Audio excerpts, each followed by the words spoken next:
Hi everyone, let's start our chemistry classes with our first chapter, solid state. Solid state. Usually in the universe, every matter exists in three forms. One or the three forms. They are solid, liquid and gas. Under normal conditions, every matter exists in one or all of the forms in the nature. So what is the difference between the solid, liquid and gaseous states? The first difference is intermolecular distances. The name itself, it indicates the distance between the two molecules present in a matter. It's either a solid, liquid or gas. So when coming to the solids, solids have very least intermolecular distances. Because the molecules in the solid, the molecules or the atoms or the ions, whatever the constituent particle the solid is made up of, they are present very closely. They are almost tightly packed in the solids. So the intermolecular distances are very least in the solids. When coming to the liquids, they are arranged with some space compared to the solids. And when coming to the gas, every gas, we all know the molecules or the atoms present in the gases are very freely and randomly rotating. So they have highest intermolecular distances. So when we observe the intermolecular distances increases in this manner. From solid to gas, the intermolecular distances goes on increasing. The second difference is motion of atoms or molecules present in a matter. So, if we consider a solid, the molecules or the atoms in the solids are closely packed, as we said before. We can observe this, right? So, the intermolecular distances are very close and the molecules are very tightly packed. They can't move out of their positions. Hence, the molecules have almost fixed positions in the solids. So, the molecules in the solids can show only vibrational motion. Only one type of motion, that is vibrational motion. Or we can say oscillations. They sitting in their positions, they can only vibrate. They can't move here and there. But when coming to the liquids and gases, the intermolecular distances are somewhat it goes increasing. The molecules can move out of their positions and they can show vibrational, rotational and transitional motions.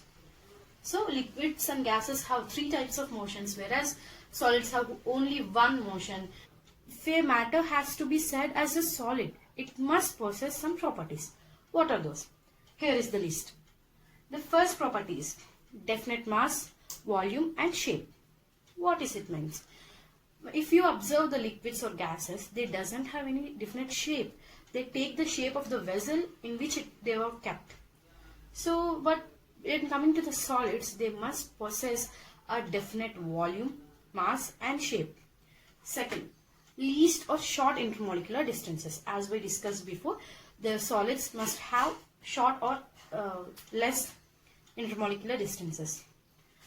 Strong intermolecular attractions. The name indicates intermolecular attractions. When the intermolecular distances are very less, the molecules are very close to each other. So the attractions are very strong in the solids. So strong intermolecular attractions. Fourth one, fixed positions for constituent particles. What is meant by constituent particles? As we said before, the solids may be made up of atoms or molecules or ions. So the positions of those atoms or molecules or ions in the solid are fixed. They can't move because they are tightly or closely packed. Next, oscillations about their mean positions only. They can only vibrate in their mean positions. They can't come out of their positions as the other molecules tightly hold them in a solid. Fifth point is incompressible and rigid. So, if you take a liquid or a gas, if you apply some pressure on them, they can get compressed.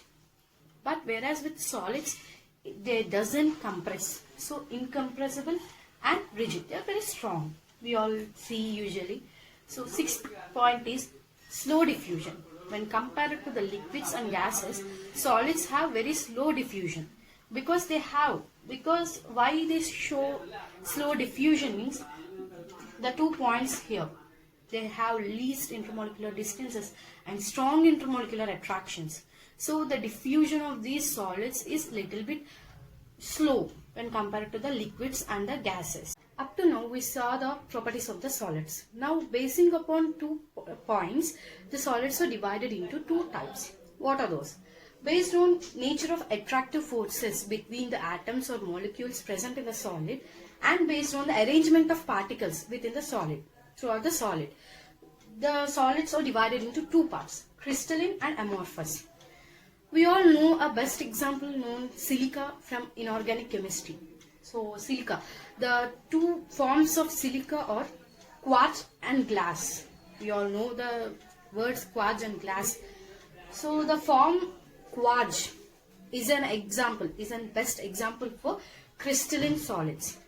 Whereas the form glass, the form of silica, glass, is a best example for the amorphous solids. Now let us observe the differences between the crystalline and amorphous forms of the solid to get a better clarity over them.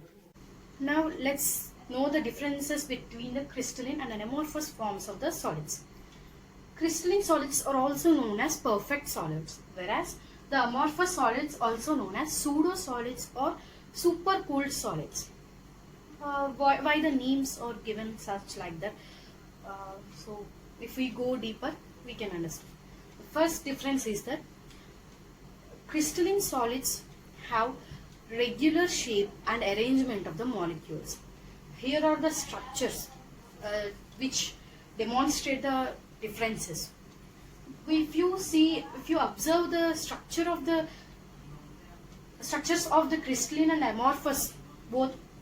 So first point is that regular arrangement and shape of solid. So the first point is that the molecules present in the solids are arranged regularly. Hence they provide a regular shape for the crystalline solids. Whereas in the amorphous solids, the molecules or the atoms in the solid irregularly arranged. They randomly arrange. They have no format of arrangement. So their irregular arrangement leads to the irregular shape of the amorphous form solids. Here are the structures which is organized. This form of structure shows the organized arrangement of molecules. Hence, this is the structure of the crystalline solids.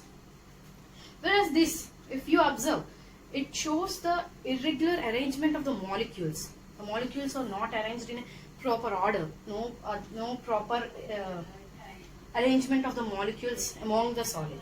So it's an example for it's a structure of amorphous solids. So by observing the structures, this is a typical example of the structures of both the crystalline and amorphous solids. So observing these structures, we can know the other differences also. So our second difference is the crystalline solids can be cut into plane surfaces, and whereas amorphous, they cannot be cut into the plane surfaces. Why? As these structures say as the answer. So the molecules in the crystalline form are arranged regularly, so they can be cut into plane surfaces by cutting at any side of the solid. But when coming to the amorphous solids, their structure is very irregular. There is no regular pattern of arrangement, so we cannot cut into the equal planes. So our third point is range order is nothing but the definite and periodic arrangements which are repeated through the entire system of the solid. So the definition is definite and periodic arrangement.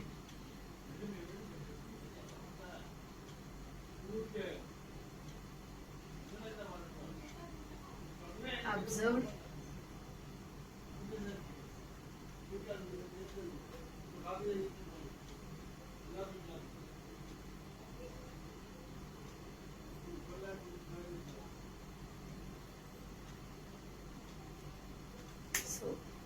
Range order is nothing but the definite and periodic arrangement observed over the entire system.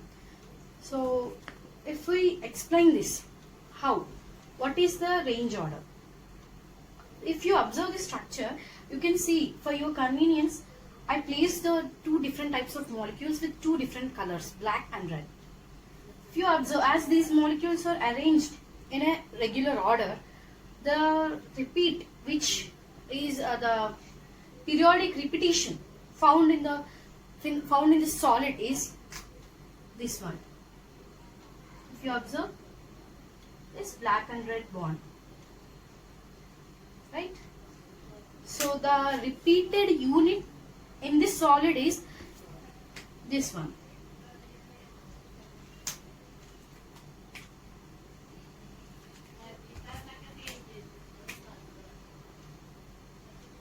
So the repeated point over the entire solid is this black and red bond. So how long it was repeated in the entire system? It was from here to here. It extended this much long, if you can observe. So this bond is arranged throughout the entire system for a long chain, as a long chain throughout the solid. As they are regularly arranged, the entire solid contains the same repeated units for long periods, as a long chain, we can say. So hence the crystalline solids have long range order. The range order is nothing but the periodic arrangement which is observed over the entire system. This is the range order. If you consider this as a range order, it is observed in the system for a long distance. So hence it is known as long range order. Let me explain this. Anisotropic or isotropic. What is meant by this? If we observe a point, like let's take it two lines over the solid, line A, and this is as a line B. So if you observe the physical properties like refractive index, electrical conductance or electrical resistance, such that physical properties, if we observe for a solid through a plane A and through plane B, they both give different values. The value of a, for example, a refractive index about a plane A, line A, gives a different value, and the same property, refractive index of the same solid along the line B gives us a different value. Why? Because observe this, along plane A or line A, the similar molecules are arranged, but along the plane B or the line B, different molecules are arranged. That means black, red, black, red, black, red. So this arrangement, the regular arrangement of the solid, gives a different values on different lines throughout the solid. Hence, the crystalline solids are said to be anisotropic. So it's very important. Some people may think that anisotropic, isotropic, what is meant by actually isotropic means looking in a similar way along two lines, considering two lines. So if you consider two lines and observe the physical properties like electrical conductance or electrical resistance or the refractive index, both lines give different values in the crystalline solids because of their regular arrangement. So don't think that regular arrangement means isotropic. It's very different. Isotropic means anisotropic. Here, due to the regular arrangement of the molecules, it is an anisotropic in nature. And coming to the amorphous, it is isotropic in nature because they are arranged randomly and they are arranged irregularly. So whatever the line you take, it gives a same value. Along A line or along B line, it gives the same value for the physical properties like electrical conductance, electrical resistance or the refractive index, etc. So amorphous solids are said to be isotropic and crystalline solids are said to be anisotropic. Remember this point. very clearly. Regular arrangement of crystalline solids give anisotropic nature, and the irregular arrangement of amorphous solids gives them isotropic nature.